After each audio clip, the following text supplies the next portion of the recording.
on like a mic off in order to adjust to the change. Oh, you know I what see. I'm saying? Because I can imagine like making. It's been just lots of different things and changes. I've grown a lot, you know, between the last time maybe you've seen me or the last album or so, and I think that you are supposed to be able to do that. You know, so I feel better about taking that time off to just really get into Freddie Jackson once again, you know, coming back to Freddie, you know. You never had time to do that before, did you? I mean, it seems to me like you would do an album, drop it, then you go and tour. Yes. It's like you're always working. Always going, you know, exactly.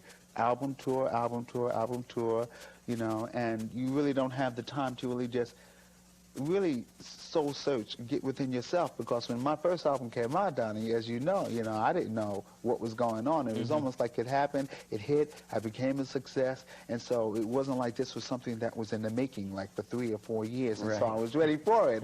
So all of a sudden you're bombarded with this different lifestyle, you know, so, and I'm the first to admit it, and I'm, you know, and I do admit it, you know, and I have learned a lot, even from the first time up to now. So has it taken you this long to adjust to it?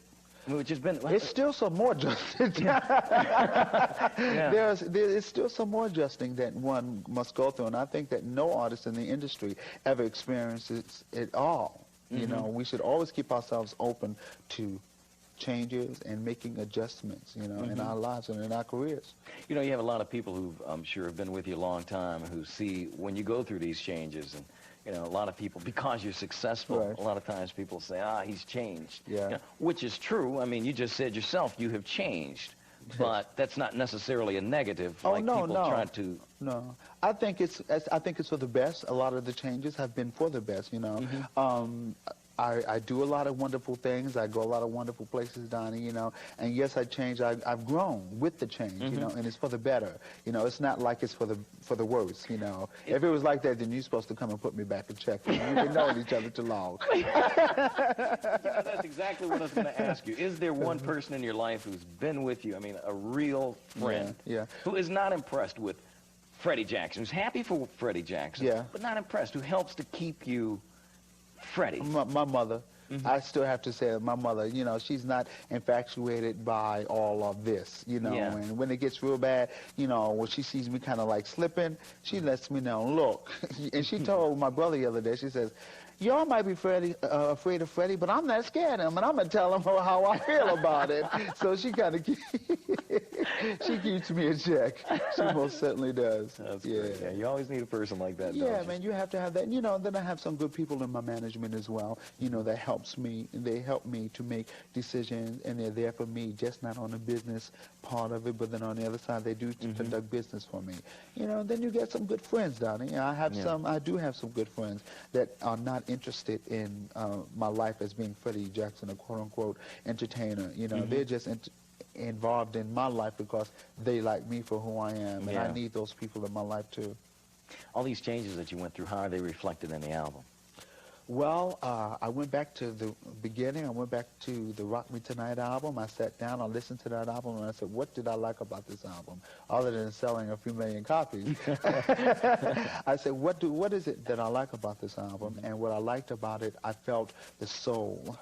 I felt the soul coming from that album, you know, the Rock Me Tonight album.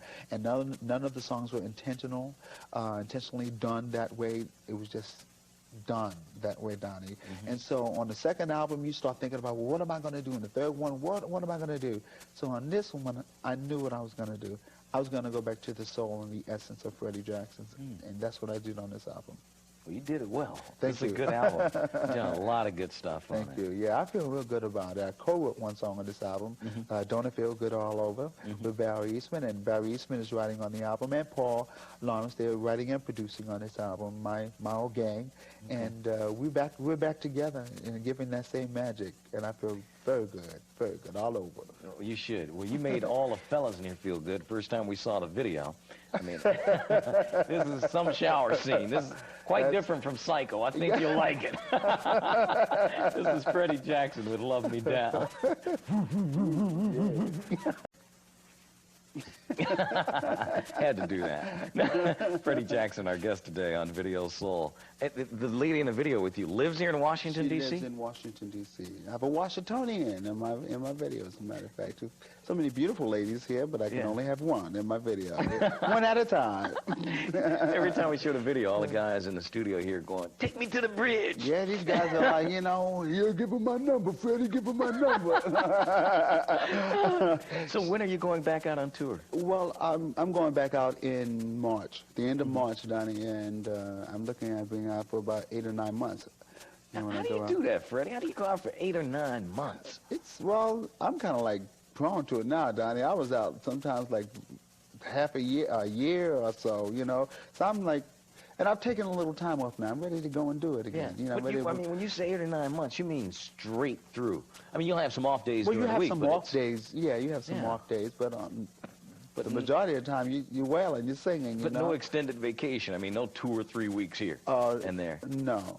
You just kind of like go. You might come back to different cities, you know, and stuff like that. But we're going to be out for a little while. You know, I've had a little time off. I've had fun. It's been wonderful. You know. Yeah. Now it's time to pay some other bills. You know. Who taught you how to sing? Wow, Donnie. I guess no one really taught me how to sing. I sang with friends on the street corner. I sang in church. I observed people at the Apollo Theater when I was a kid growing up. And I sang along with records. So I don't think that anyone really, I sang along to Sam Cooke, I sang along to Otis Redding, Donny Hathaway, a lot of those guys. I sang along to Shirley Caesar, Aretha Franklin, you know, growing up, and you just sing along and you riff, you learn how to riff and stuff like that with, of course, Aretha Franklin and stuff like that, doing those riffs, and no one really taught me how to sing. That's so funny. Natural gift. That you named all those names, and then you say, no one taught me how to sing. Those were your teachers right there on the record. Well, you know, you're right, Donnie. You're right about that. I guess they were. You know, when you think about teaching, you think about somebody going to a class and somebody teaching, actually standing and teaching you how to sing. Right. But I guess you are right. Those were my teachers. Those were my mentors, you know, because I looked up to them, you know, and I wanted to riff like them, and I wanted to sing like them. I used to sing the harmony part over or under whomever was singing. Of course, I wasn't going too much higher over Aretha Franklin when I was singing so I was singing the bottom underneath the harmony parts, you know. And I guess those were my mentors and my teachers, and I'm proud to say it because they were great. They were and are great people. Do you go back and pull out any of those old albums that you learned on? I most certainly do. Do you have an all-time favorite song?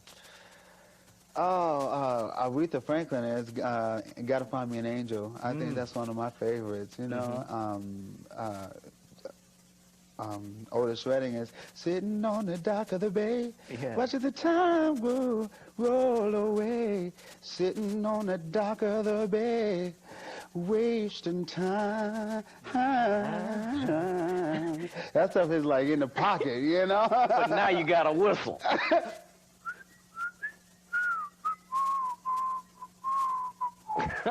That's just all right. I was wondering about people who have whistling in their records. It's like, how do you do that on stage? If you're thinking about something funny, how do you get out there and whistle? One of the greatest people that I've seen, like, whistle is Phyllis Hyman. I've seen Phyllis perform, and Phyllis, like, whistles, and all this air and note and stuff comes out. So I can't whistle like her. Maybe Phyllis has got to give me some lessons. But she's great, you know, when it comes to whistling. But I'd probably sing over that part if I ever redid that record. There's probably somebody out there watching right now saying, I'm going to make a whistling record. It's going to be #1. Good work. It could be. In this industry, I mean, you never know what's going to happen next. At least you can't lip sync whistling, I guess. Yeah, and with that stab at Milli Vanilli, we'll call it a day. Freddie, thank you so much, man, for coming in. Thank you very much, Donnie. It's my pleasure, man, my brother. You're all right. You are too, man. Always a pleasure. Take care of yourself. All right. Tell moms hello. Sure will. Okay. All right. Freddie Jackson, our guest today on Video Soul. Coming up in the second hour, our guest will be Kwame. Don't go away. We'll be back in a couple of minutes. We're also going to have the world premiere of the new video by Maxi Priest.